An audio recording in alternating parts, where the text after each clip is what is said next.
Assalamualaikum warahmatullahi wabarakatuh. Hai guys, welcome back to my YouTube channel. Perkenalkan, saya Esti Alivia dari kelas reguler sore Fakultas Ekonomi, Prodi Manajemen Bisnis Universitas Udaya Gunung Jati.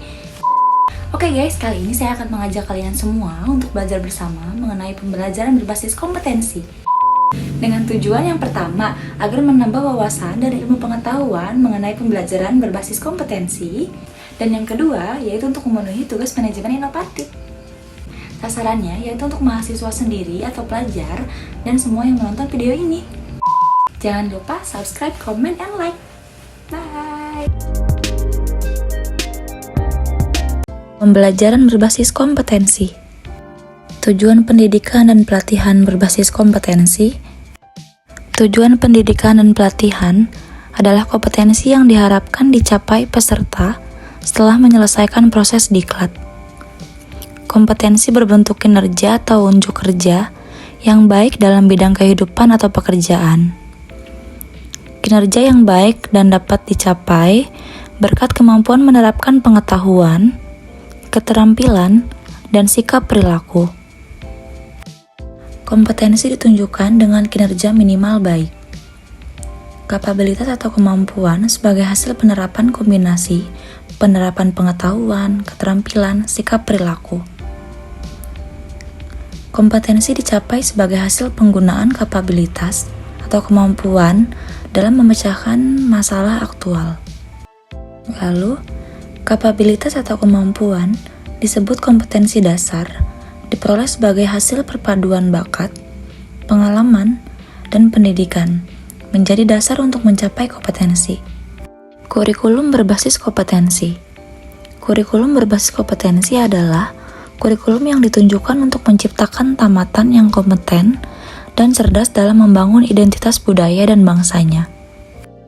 Kompetensi yang dikembangkan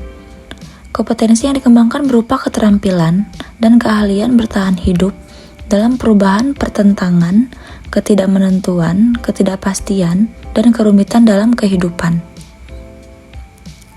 Desain dan pengembangan sistem. Desain dan pengembangan sistem pembelajaran dengan seluruh komponen di dalam harus difokuskan pada tujuan pembelajaran yang berisi kompetensi. Pembelajaran berbasis kompetensi tidak hanya difokuskan pada pencapaian peserta diklat, tetapi juga pada pencapaian pengajar. Kompetensi awal dan karakteristik awal peserta didik.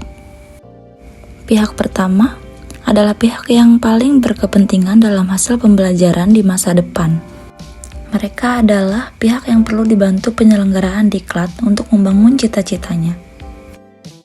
Pihak kedua adalah penyelenggara diklat, di dalamnya termasuk pengajar dan pengelola satuan pendidikan. Pihak ketiga yaitu pengguna lulusan. Mereka adalah yang berkepentingan untuk mendapatkan lulusan sesuai kebutuhan lapangan kerja. Kompetensi dan pengukuran hasil belajar. Pada akhir proses pembelajaran, pengajar, peserta diklat, dan masyarakat ingin tahu bagaimana hasil pembelajaran.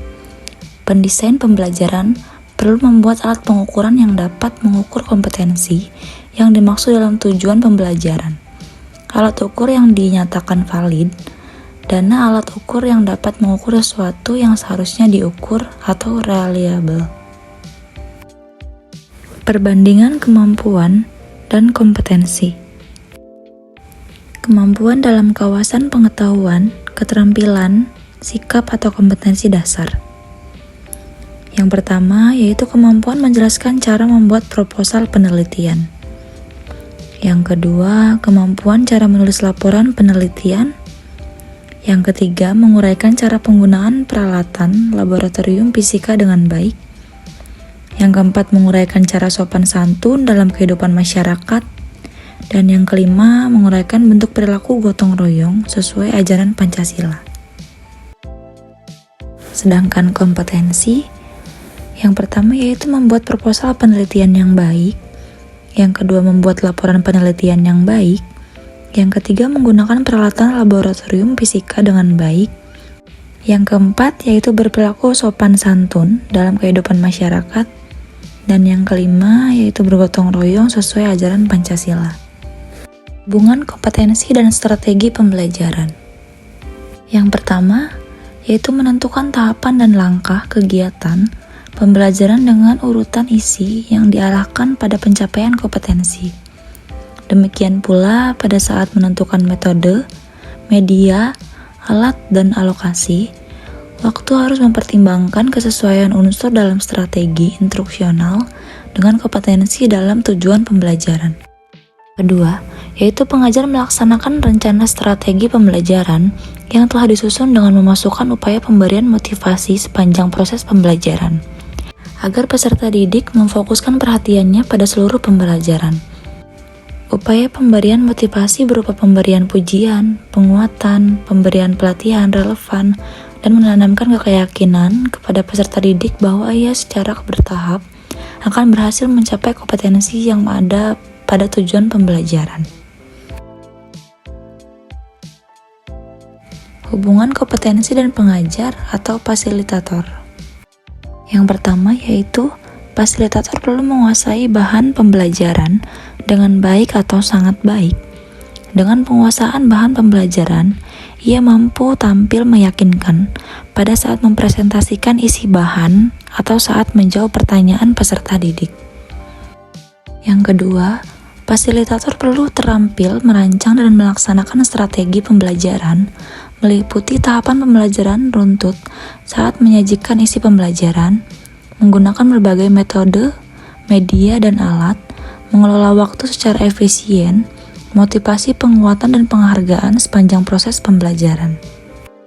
Ketiga, fasilitator perlu mampu menggunakan sumber belajar yang tersedia di perpustakaan, peralatan laboratorium, ruang pembelajaran, dan mampu menciptakan sendiri sumber pembelajaran lain jika sumber belajar ideal tidak tersedia. Dan yang keempat, fasilitator mampu merancang dan menggunakan alat pengukuran yang baik sesuai kompetensi dalam tujuan pembelajaran. Alat pengukuran yang baik dilihat dari validitas, reliabilitas, dan kepraktisan penggunaannya. Dan yang kelima, fasilitator mampu memperoleh dukungan tenaga kependidikan dan pengelola satuan pendidikan di tempat kerja. Dukungan tenaga kependidikan berupa penyediaan ruang, pembelajaran dan peralatan yang tersedia. Dari pimpinan, satuan pendidikan mendapatkan keleluasaan berekreasi dan berinovasi dalam melaksanakan pembelajaran. Mungkin sekian pembahasan kali ini. Terima kasih yang sudah menonton. Jangan lupa di subscribe, comment, and like. Bye. Assalamualaikum warahmatullahi wabarakatuh.